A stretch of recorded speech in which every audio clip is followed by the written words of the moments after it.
बांग्लादेश में सियासी हलचल अब भी जारी है, लेकिन बांग्लादेश के एक पक्ष को जानना बेहद जरूरी है जो कि अमेरिका से जुड़ा हुआ है। दरअसल क्यों बांग्लादेश नहीं बनने देना चाहता था अमेरिका? इस सवाल का जवाब आपको आगे वीडियो में जरूर मिलेगा। लेकिन अगर आपने अब तक सब्सक्राइब नहीं किया है, हमें लाइक नहीं किया है या फिर बताया नहीं है कि कौन से मुद्दों पर आप चाहते हैं कि हम वो वीडियोस आपके सामने लाएं जिनकी पूरी जानकारी आप तक हर कीमत पर पहुंच कर रहेगी। फिलहाल इस मुद्दे पर अब आपको पूरी जानकारी देना चाहते हैं। क्या करना चाहता है आखिर अमेरिका, या फिर अभी उसका क्या प्लान है? इस पर कई सवाल अब भी खड़े हो रहे हैं। लेकिन एक वक्त ऐसा था जब बांग्लादेश नहीं बनने देना चाहता था अमेरिका। दरअसल 15 अगस्त 1947 जब अंग्रेजों ने भारत छोड़ा तो इस मुल्क के दो नहीं बल्कि 3 टुकड़े किए। पूर्वी पश्चिम छोर पर पाकिस्तान के 2 हिस्सों को इस तरह बनाया गया कि भारत जो है वो किसी सैंडविच की तरह फंसकर परेशान होता रहा। अंग्रेजों की मंशा आने वाले वक्त में भी भारतीय महाद्वीप को तनाव का अखाड़ा बनाकर रखने की थी। बाद में हालांकि इसी खेल में अमेरिका भी शामिल हो गया। ना तो कभी ब्रिटेन ने चाहा होगा और ना कभी अमेरिका ने तो बिल्कुल भी नहीं चाहा होगा कि पूर्वी पाकिस्तान की जगह बांग्लादेश जैसा कोई नया देश बनकर खड़ा हो जाए। इसे ग्रेट गेम को जब भारत ने मौका मिलते ही तोड़ा तो सबसे ज्यादा बेचैनी अगर किसी को हुई तो वो थी बेचैनी अमेरिका को, क्योंकि एशिया के उसके सबसे बड़े खेल पर यह बहुत बड़ा आघात था। इसे आप समझिए डिटेल से। दरअसल अमेरिका कभी ये नहीं चाहता था कि पूर्वी पाकिस्तान की जगह पाकिस्तान की जगह बांग्लादेश के रूप में नया देश यहां पर बनकर सामने आए, और वो भी भारत की सरपरस्ती में तो बिल्कुल भी नहीं। भारत की सरपरस्ती उसे किसी भी कीमत पर मंजूर नहीं थी, और ये स्थिति अगर पाकिस्तान के लिए थी तो वो सदमे वाली थी, अमेरिका के लिए बेचैन करने वाली थी। क्योंकि एशिया में भौगोलिक तौर पर अगर आप देखेंगे तो 2 ताकतें ऐसी हैं जिनका असर वक्त के साथ साथ बढ़ता चला गया। साल 1970 में आपको ले चलते हैं। जब आप इतिहास के पन्नों को पलटेंगे तो पाकिस्तानी फौजों का दमन चक्र पूर्वी पाकिस्तान में इस वक्त बढ़ने लगा। बांग्ला भाषियों पर जुल्म होते रहे तो बड़े पैमाने पर शरणार्थी भाग भाग कर भारत की तरफ रुख करने लगे। हजारों नहीं बल्कि लाखों की संख्या में उसके आंतरिक हालात इससे बहुत ज्यादा प्रभावित होने लगे थे। वहीं पाकिस्तान में याह्या खान का सैन्य शासन अमेरिका और चीन के पींगे से बढ़ाए हुए था। वैसे ये वो स्थिति थी, ये वो हालात थे जब दोनों ओर से लपेटने वाली भुजाओं में एक को काट सकें। समझिए आप, तब अमेरिका ने इंदिरा गांधी को धमकी दी थी। जी हां, अमेरिका को इसकी भनक दरअसल लग चुकी थी। जब इंदिरा गांधी साल 1971 में अमेरिका जाती हैं तो उन्हें बताया जा सके कि असल में पूर्वी पाकिस्तान में क्या हो रहा है, तो बदले में उन्हें अमेरिकी प्रेसिडेंट रिचर्ड निक्सन से साफ धमकी मिलती है वो पूर्वी पाकिस्तान से दूर रहें।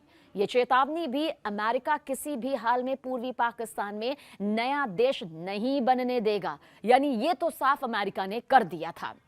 निक्सन को दरअसल अंदाजा था कि इंदिरा गांधी आखिर क्या करने वाली हैं। शायद निक्सन को अंदाजा इस बात का हो चला था कि इंदिरा गांधी सरकार किस योजना को अंजाम किस हद तक दे सकती है। रिचर्ड निक्सन मानते थे कि अगर पूर्वी पाकिस्तान का हिस्सा पाकिस्तान के पास से निकला तो भारतीय उपमहाद्वीप की जियोपॉलिटिक्स ही बदल जाएगी। पूर्वी पाकिस्तान के हाथ से निकलने का मतलब होगा चीन और भारत को रिलैक्स कर देना, यानी बहुत आराम कर देना। 13 दिनों में बदल गया ये खेल, अब ये भी समझिए। जहां 13 दिनों में खेल बदला, अमेरिका की लाख धमकियों के बावजूद इंदिरा गांधी ने वो कर दिखाया जो दुनिया में कहीं कोई भी सोच नहीं सकता था। याह्या खान तो सपने में भी गुमान नहीं था उसे इस बात का कि भारतीय सेना अमेरिकी चेतावनी के बाद भी पूर्वी पाकिस्तान में इस कदर घुस जाएगी।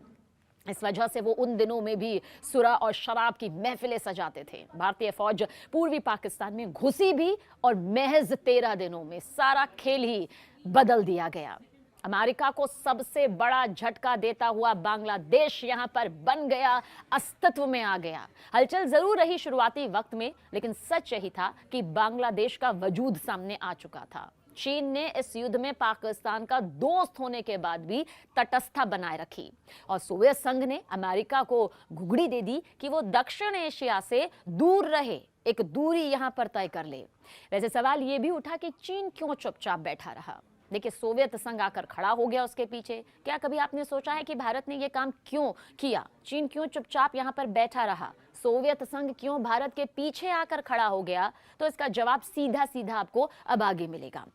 दरअसल सबको मालूम था कि पूर्वी पाकिस्तान जिस दिन हाथ से निकलेगा, उसी दिन अमेरिका की दक्षिण एशिया की जो रणनीति है ना, उस पर सबसे ज्यादा झटका लगेगा। क्योंकि उसके रहने तक अमेरिका कभी भी वहां सैन्य बेस बनाकर सामरिक दृष्टि से महत्वपूर्ण हिंद महासागर, भारत और चीन पर नजर बनाए रखेगा। फिर नए देश से अमेरिकी संबंध असहज ही रहे और इसी वजह से बांग्लादेश बनने के बाद भी नए देश के साथ अमेरिकी ताल्लुकात जो है वो कभी भी सामान्य या फिर सहज नहीं रहे। खासकर प्रधानमंत्री शेख हसीना के नेतृत्व वाली सरकार के दौरान बांग्लादेश बनने के बाद जब आधी दुनिया नए देश को मान्यता दे चुकी थी, उसके महज 4 महीने बाद अमेरिका ने इसे मान्यता दी। या फिर यूं कहिए कि अमेरिका के सामने कोई दूसरा रास्ता यहां पर बचा ही नहीं था। फिर दक्षिण एशिया से अमेरिकी बोरिया बिस्तर समेटने लगा। तब हालात ज्यादा बदलने लगे जब दिल्ली स्थितियों में अफगानिस्तान से अमेरिका को अपने सभी 10 सैन्य बेस का बिस्तर बोरिया समेटना पड़ा, तो पाकिस्तान का सैन्य बेस भी बंद करना पड़ा।